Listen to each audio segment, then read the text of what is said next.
예, 미래통합당 전 주회 의원입니다. 먼저 그 후보자 지명을 축하드립니다. 하지만 이 자리는 그 앞으로 6년 동안 그 가장 대한민국에서 복잡한 사건을 다뤄야 되는 대법관 후보자에 대한 청문회인 만큼 엄정하게 여러 가지 그 엄격한 검증을 거쳐야 되는 것은 후보자께서도 인정을 하시죠? 네, 그렇습니다. 예. 도덕성 이제 관련해서도 마찬가지입니다.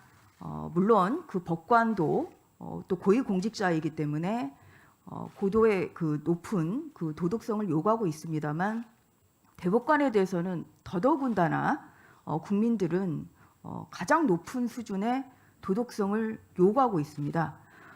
후보자께서 지금까지 법관 생활 하시면서 도덕성에 내가 별 문제 없다 이렇게 자신하십니까? 내가 대법관이 될 만큼 그렇게 도덕성에 자신이 있으십니까? 이번 후보자 청문회 과정에서 위원님들이 많이 지적하신 부분에서 부족함이 있었다고 네, 생각합니다. 부족함이 있었다. 대법관이 되기에는 부족함이 있었다는 것을 인정하신다는 말씀이시죠. 이번 그 준비 과정에서 나타난 것만 우선 보겠습니다. 화면을 좀 봐주시죠. 우선 본인이 2005년 8월 17일부터 그 12월 12일까지 네, 그 장애인 집에 그렇게 위장 전입한 거 인정하셨습니다. 전입 신고를 네, 장애인집으로 또 한 위장 거는- 전입 거기 안 살고 있는데 그 주소지만 옮긴 거를 인정을 하셨죠. 네, 예. 그렇습니다. 그 다음입니다. 배우자가 또 판사시죠. 네, 그렇습니다. 근데 이제 그 배우자가 보면 2000년 9월 14일부터 2013년 8월 9일입니다. 기간으로 보면 무려 한 13년 정도 되는데요. 거주지를 그러니까 주소를 그러니까 친정 아버지 집으로 위장 전입했죠. 전입 신고가 그렇게 되어 있었던 예. 건 맞습니다. 예, 위장 전입이 인정하셨고요. 네, 인정합니다. 그래서 이것은 그 판사 부부가 특히 그 13년 동안 그렇게 위장전을 했다는 것은 이것은 굉장히 간단치 않은 문제다 이런 말씀을 드리고요. 그 이 부분에 대해서는 뭐 추가 질의를 통해서 더 여쭤보도록 하겠습니다. 다음입니다.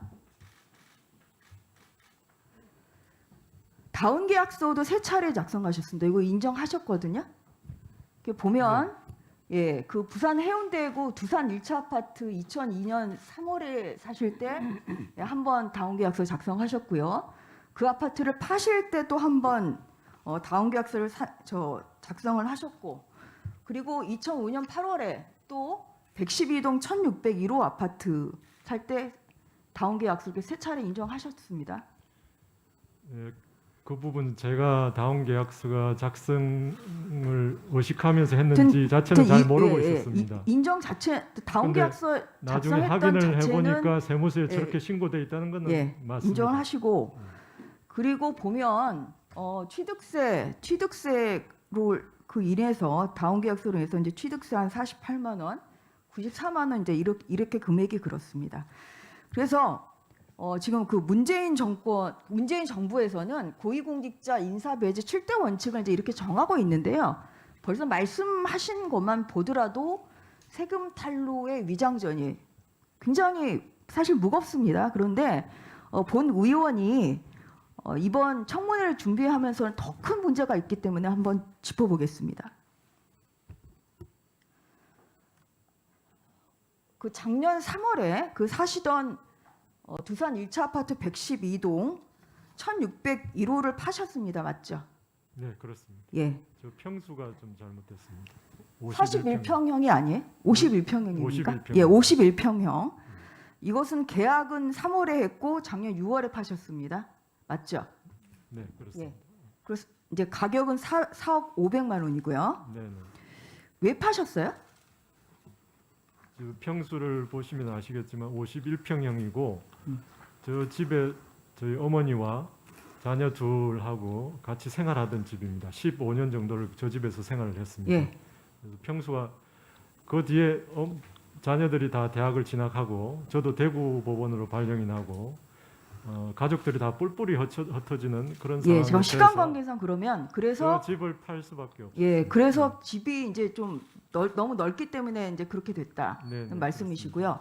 그다음에 부인이 그 작년 2월에 부산 서부지원장으로 발령이 났죠. 네. 예, 그런 그래서 걸 기억하고 있습니다. 그 다음에 이제 부인이 거처할 때가 필요하니까 그 부인은 부산 서부지원장 관사에 이렇게 그 전입을 했습니다. 네, 네. 예, 그 부산 서부지원 그 원래 그 관사라는 것은 외부에서 타지에서 오는 판사들이 사용하는 것이죠. 일반적으로는 그렇습니다만 예. 지원장의 경우는 조금 다르다고 알고 네. 있습니다. 그래서 이제 그렇게 해서 그 이제 사업을 팔았는데 그 다음에 보니까 그 작년 올 1월에 장인 소유의 해운대구 우동의 3호 가든 맨션 아파트 27평형을 5억 원에 사셨죠. 네, 그렇습니다. 예. 요게 그 저희가 알아본 바로는 평균 시세가 한 6억 5천입니다. 그러니까 장인이라서 좀 싸게 사신 걸로 보이는데요. 그리고 나서 바로 또 장인에게 1억 전세를 주셨어요. 네, 그렇습니다. 예. 그래서 보면은 두산 아파트 매도가 4억 원이고요. 실제로 이 3호 가든 아파트에 그 투입된 돈도 4억 원 똑같습니다. 그러니까 4억 원에 팔고 부인은 관사에 거주하고 또 4억 원 사고 지금 이렇게 그 관사를 이용해서 지금 새로운 아파트를 좀 사신 걸로 보이고요. 그 다음 보겠습니다. 근데 이제 이게 문제가 뭐냐면 이 3호 가든 아파트 그 맨션의 그 위치입니다. 이 해운대구에 굉장히 좋은 데에 위치하고 있고요. 그 센텀시티 또 백스콘 맞은편이고 네, 정리할 시간 1분 더 드리겠습니다. 그래서 보면은 그 올 1월에 이제 사셨는데 작년 8월에 정비 구역으로 지정이 됐습니다. 그리고 작년 10월부터 시가가 계속 올라서 지금 현재 그 올 8월에 재건축 조합이 설립인가가 됐는데요. 그 현 시세는 한 8억 5천만 원 정도입니다. 그럼 8억 5천만 원이면 7개월 만에 후보자께서는 그 3억 5천만 원 정도의 차익을 거두신 거죠. 이것은 매수 가격의 70% 정도의 지금 시세 차익이 있습니다. 그러면 그 아시는 바와 같이 그 전에 그 김의겸 그 청와대 대변인 역시 관사 재테크로 인해서 그것이 문제돼서 사퇴한 적이 있습니다. 지금 국민들이 일가구 그 주택자가 되기 위해서 굉장히 애를 많이 쓰고 있고요. 그리고 영끌이라는 말까지 나올 정도. 주택을 마련하고자 하는데 과연 이런 것과 관련해서 후자께서 내가 국민들에게 자신 있다, 무조건 자신 있다 이렇게 말하기는 어려울 것 같습니다. 집보다는 집을 선택하셨다 이런 말씀이십니다. 해명하시겠습니까? 네. 위원님께서 지적하시는 부분은 충분히 그런 생각을 하실 수도 있다고 생각하는데 실제로 진행된 과정을 보면 그런 걸 의도하고 진행된 건 아니고요. 저 아까 쭉 말씀하신 그 내용을 보면 제가 주택을 3호 가든 아파트를 구입할 때 무주택자였습니다. 그래서 그 상태에서 주택판 대금하고 외금한 돈이 좀 금액이 돼 있어서 그 돈으로 주택을 어디에서 구입할까를 고민하는 과정에서 장인어른의 집을 매수하게 된 겁니다. 그리고 장인어른 집 가격이 그 뒤에 많은 금액이 올랐다고 그러는데 그 당시 매입 당시에도 아마 오른 이유가 그 해운대 지역의 어떤 조정 지역 해제 이 시점에서 갑자기 많이 올라서 그 가액을 반영해서 주택을 매입했고요. 그 이후에도 계속해서 주택 가격이 오를 것인지에 대해서는 예상할 수 없는 상황이었습니다. 주택 가격이 이미 많이 올랐기 때문에 떨어질 수도 있고요. 그래서 그런 상황에서 이 주택 가격이 계속적으로 오를 것이라는 것을 예상해서 이렇게 장기적인 계획을 세웠다 이런 부분은 제가 그런 생각을 하지 않았다고 말씀드리고 싶습니다. 기본적으로는 무주택자로서 주택 한 채를 마련하는 과정이었고요. 장인 어른도 주택 한 채를 그냥 파신 겁니다. 그리고 나중에 이 주택이 그 당시에도 재건축이 될 거라는 것은 오래 전부터 이야기가 돼 있었고, 저 주택을 나중에 27평형이 재건축이 되면 34평형을 받을 수 있다는 이런 이야기가 돼 있어서 나중에 저와 우리 배우자가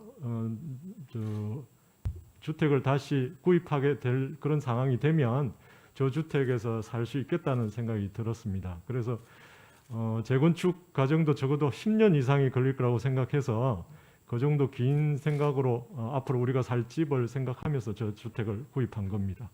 네,